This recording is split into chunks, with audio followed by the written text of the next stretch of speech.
In this video, I want to have a look at probability tree diagrams.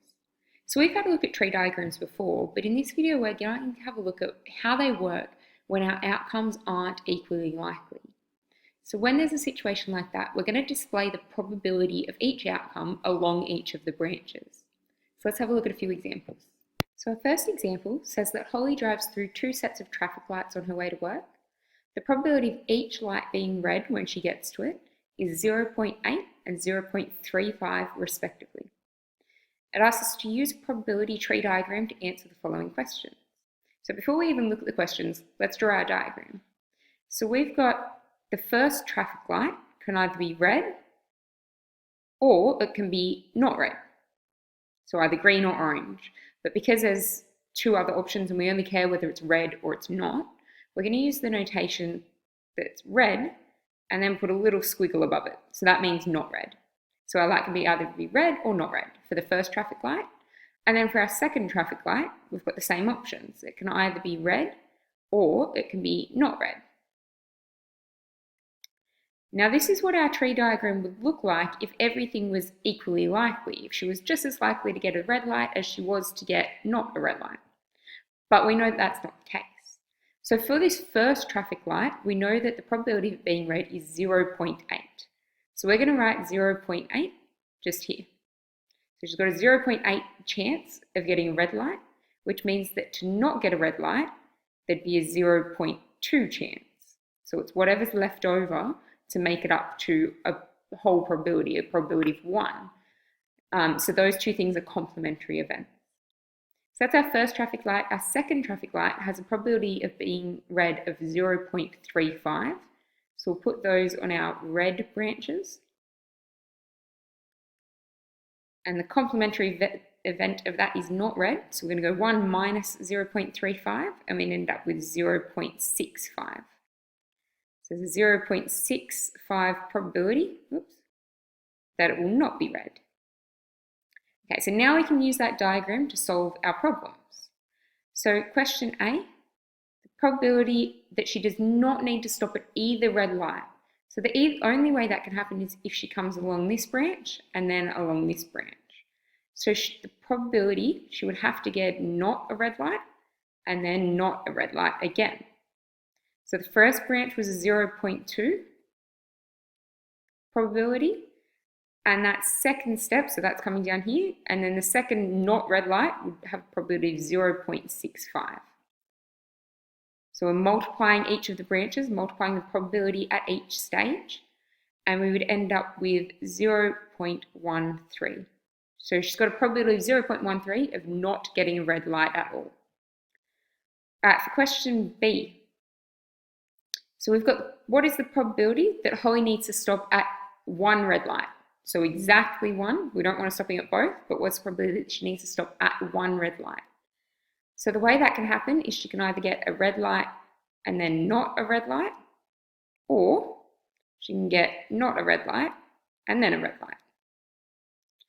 So that one's coming, red light, not red light, would be coming along here and then down here. So that would be 0.8 times 0.65. And then we've got this option as well. So we've got not red, and then red. So we're going to add the probability of 0.2 times 0.35. So when we move along the branches, we're going to multiply. But when we've got two different things that we're trying to find the probability of, we're adding them together. So that would give us a total probability of 0.59. So that's likely that she's going to have to stop at one red light. Our second example says that a bowl contains 10 milk chocolates and 6 dark chocolates. Morgan chooses 2 chocolates at random from the bowl. So before we read the questions, we're going to draw a tree diagram first. So the first chocolate he chooses, he's got options of milk chocolate or dark chocolate. And then the second option, he still has choices of milk or dark. But again, that's not the end of it, because that drawn like that implies that everything's equally likely. We know it's not, so we're going to draw our probabilities on.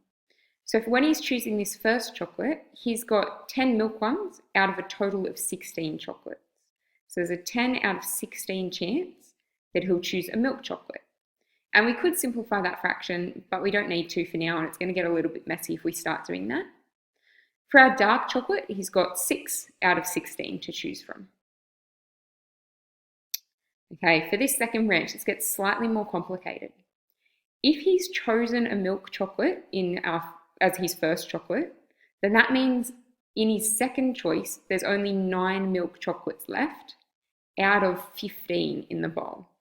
So he's taken one out, so that means there's only 15 chocolates in total in the bowl, and because the first one was a milk one, there's only 9 milk chocolates left. So for the dark chocolate, there's still 15 left in the bowl, and because he hasn't chosen a dark one yet, there's still going to be 6 dark ones in there that he could choose. If he chose a dark chocolate first, then that means there's still 10 milk chocolates in there out of the 15. But if he's chosen a dark one, then there's only 5 dark chocolates left. Right, so that's what our probability tree diagram looks like. So now to use that to solve some problems, it says what is the probability that Morgan chooses 2 dark chocolates? So we want the probability of a dark chocolate and then another dark chocolate. So that's going to be coming along this branch here and then this one here. So we're going to have 6 out of 16 times 5 out of 15.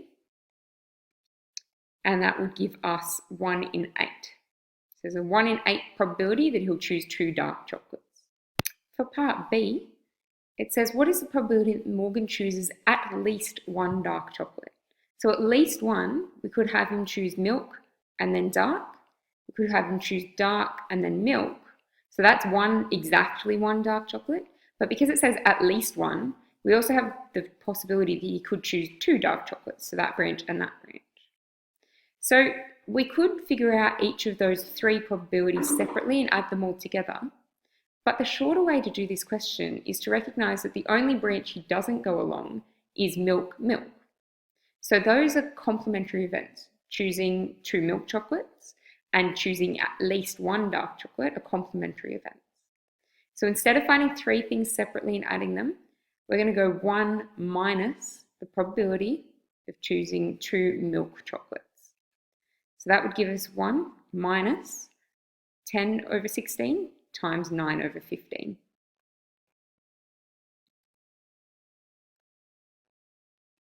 And if we pop that in our calculator, we'll end up with 5 over 8. So we've got a 5 in 8 chance of choosing at least 1 dark chocolate. So that's a few examples of probability tree diagrams.